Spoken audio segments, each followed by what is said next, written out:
Hello guys, welcome back to my new blog. আজকের ব্লগে দেখাবো ঈদের দিনে আমি কি কি করলাম, কোথায় গেলাম, পুরো ঈদের দিনটা আমার কেমন কাটলো সেটা আজকে দেখাবো। আর চ্যানেলে নতুন হলে অবশ্যই সাবস্ক্রাইব করে পাশে থাকবেন। চলেন শুরু করা যাক বেশি কথা না বাড়িয়ে। সবার প্রথমে নামাজ পড়তে যেতে হবে, সেই জন্য নিজেকে ফ্রেশ করে পাঞ্জামিটা পরে নিলাম। পাঞ্জামি পরা শেষ হলে সোজা চলে গেলাম নামাজ পড়তে ঈদের মাঠে। আর ঈদের মাঠে এসে দেখলাম যে প্রচুর লোকজন হয়েছে, কারণ আমাদের পুরো গ্রামের একটা ঈদগাহ, সেই জন্য একটু লোকজন বেশি হয়েছে। ঈদের মাঠে বসে ভাই ব্রাদারের সঙ্গে কিছু ছবি তুলে নিলাম। এখন বাসার দিকে রওনা দিতে হবে। বাসায় এসে দেখি যে ছোট বোন জান্নাতি সবার কাছ থেকে সালামি উঠেই অনেক টাকা গুছিয়ে ফেলেছে, এবং টাকাগুলো একদম নতুন, এবং কিছু টাকা এর মধ্যে আছে আনকমন, 50 টাকার নোট, 10 টাকার নোট। তো যাই হোক, আজকে আমরা জান্নাতির সালামিটা গুনবো। এখন এই যে জান্নাতি এখানে আছে, দেখে নিন। ওর সালামিটা এখন হিসেব করবো, হিসেব করে দেখবো যে ওর সালামি কত হয়েছে। জান্নাতি এই পাশে চলে এসো, এখন সালামি গোনা হবে। এই দেখেন ওর সালামি, সব নতুন টাকা পাইছে ওর সালামি, সব নতুন। এটা আবার আলাদা টাকা, 50 টাকা নোট আলাদা। তারপরে এই যে 10 টাকা নোট আলাদা আলাদা, 10 টাকা, মানে এই 10 টাকাটা একটু আলাদা, নতুন ডিজাইন, এই দেখেন আলাদা। তো সব হিসেব করবো, এখন দেখবো যে ওর সালামি কয় টাকা উঠছে। ঠিক আছে, সবাইকে ভালো করে গুছাই।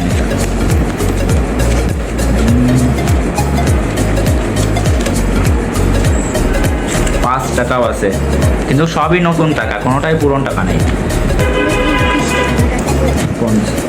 50, 100, 150, তারপর 150, 70, 90, 210, 220, না 230, 30, 50, 60, 70, 80, 90, 100, 300, 310, 20, 30, 35, 335। গাইজ, আমি যে সময় ওর মতন ছিলাম সেই সময় আমার সর্বোচ্চ 100 টাকা উঠতো, 100 টাকা, তাই নিয়ে আমি খুশি থাকতাম। আর ওর 335 টাকা হয়ে গেছে, এখনো আমার কাছ থেকে সালামি নেয়নি। ঠিক আছে, 335 টাকা হয়ে গেছে। ও আমার কাছে সালামি দাবি করতেছে 300 টাকাও আমার কাছে সালামি নেবে, কিন্তু আব্বু আমার আগে ওর মতন থাকতে 100 টাকা দিত, তাই নিয়ে আমি খুশি থাকতাম। আর আমার কাছে, আব্বুর কাছ থেকে তো নিচেই অনেক টাকা, আর আমার কাছ থেকে 300 টাকা দাবি করতেছে পুরো সারা। ওর তাহলে তো খরচ, তাহলে আমার তো সালামি নেই, সব ওর এগুলো 300 প্লাস সালামি ওর, তাহলে ওর কত টাকা। আর আমার তো কেউ সালামি দিইনি, আমি বলে বড় হয়ে গেছি, সেই জন্য কেউ সালামি দিবে না আমাকে। তো চলেন আরও কিছু দেখা যাক। নামাজ শেষ করে চলে আসলাম গরুর কাছে। আর গরুর কাছে কেন আসলাম আপনারা তো জানেনই, এটা কোরবানি, সেই জন্য আমরা কোরবানি ঈদে গরু কোরবানি দিতে হবে, সেই জন্য গরুর কাছে চলে আসলাম। গরুটাকে অনেকভাবে বেঁধে নিচে ফেলাতে হবে, না হলে হবে না। আর এই প্রসেসিংটা সাধারণ লোকের দ্বারা সম্ভব নয়, সেই জন্য বাইরে থেকে লোক ডেকে আনা হয়েছে। শেষমেশ অনেক প্রসেসিংয়ের পর গরুটাকে ফেলানো হলো। আর এই গরুটাকে ফেলানোর জন্য অনেক খাটাখাটি করা হয়েছে, সেটা হয়তো বা ভিডিওর মধ্যে দেখানো হয়নি। আমি চাচ্ছি না যে গরু জবাই দেওয়ার ভিডিওটা থাকুক, সেই জন্য আমি জবাই দেওয়ার ভিডিওটুকু কাট করে দিচ্ছি, আপনারা আবার কেউ কিছু মনে করেন না। আমাদের এখানে এই গরুর কাজে অনেকেই কাজ করছে, দেখেন কি সুন্দরভাবে। আর প্রায় কাটাকাটি শেষ, আর মাত্র 30-40 মিনিটের মধ্যেই মনে হয় গরুর কাটাকাটি শেষ হয়ে যাবে।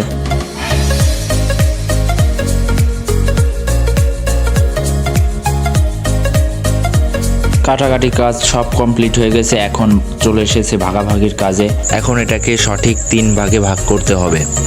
ভাগ বটুর সব করা কমপ্লিট হয়ে গেছে, এখন শুধু বিলি করে দিলেই আমাদের সম্পূর্ণ কাজ শেষ। এখন একটু বেরিয়ে যাব ঘোরাঘুরি করতে, কারণ সারাদিনে একটু বিশ্রাম নিতে পারিনি। সারাদিনে অনেক পরিশ্রম করা হয়েছে, কোনো ঘোরাঘুরির কোনো টাইমই পাইনি, তাই এখন একটু গুছিয়ে নিলাম ঘোরাঘুরি করার জন্য। দেখি কোথায় যাওয়া যায়। ভাই ব্রাদার একসাথে বাইক নিয়ে রওনা দিয়ে দিলাম কামারখালী ব্রিজে যাওয়ার উদ্দেশ্যে, এবং কামারখালী ব্রিজের পাশে একটা রেলওয়ে স্টেশন হচ্ছে, সেখানে যাওয়ার উদ্দেশ্যে রওনা দিয়ে দিলাম সবাই একসঙ্গে।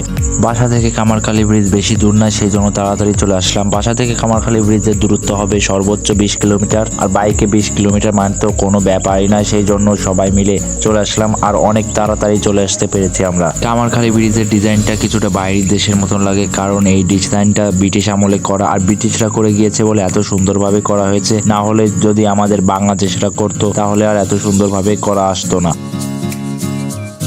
কামারখালী ব্রিজে সম্পূর্ণ ঘোরাঘুরি শেষ করে আমরা চলে আসলাম কামারখালী ব্রিজের পাশে একটা রেলওয়ের ব্রিজ হচ্ছে, সেইখানে চলে আসলাম। ঢাকা টু মাগুরার একটা রেলওয়ের স্টেশন হচ্ছে, সেই স্টেশনের ব্রিজ হচ্ছে, সেইখানে চলে আসলাম একদম ডাইরেক্ট। জায়গাটা অনেক সুন্দর, পরিবেশটা অনেক সুন্দর। তো সম্পূর্ণ ঘোরাঘুরি শেষ করলাম, ছবি তুললাম, ছবি সব তোলা শেষ হলে আমরা আবার রওনা দিলাম বাসায় যাওয়ার উদ্দেশ্যে। কারণ বেশি রাত হলে আবার এইখান থেকে বাসায় যেতে অনেক কষ্ট হবে, সেই জন্য একদম রওনা দিয়ে দিলাম সকাল সকালই। তাও কিছুটা রাত হয়ে গেছে, এটা কোনো সমস্যা নাই, আস্তে আস্তে করে বাসায় চলে যেতে পারবো আমরা। আর রাত্রেবেলা হাইওয়েতে চলাফেরা অনেক কষ্ট, কারণ অনেক বড় বড় গাড়ি অনেক রং ভাবে চলাফেরা করে, এখানে চালানোটা একটু কষ্টসাধ্য। আজকের ভিডিওটা এই পর্যন্ত। কি ভিডিওটা ভালো লাগলে একটা লাইক করে দিন, আর চ্যানেলে নতুন হলে অবশ্যই একটা সাবস্ক্রাইব করে দিবেন আর ফলো করে দিবেন। আল্লাহ হাফেজ।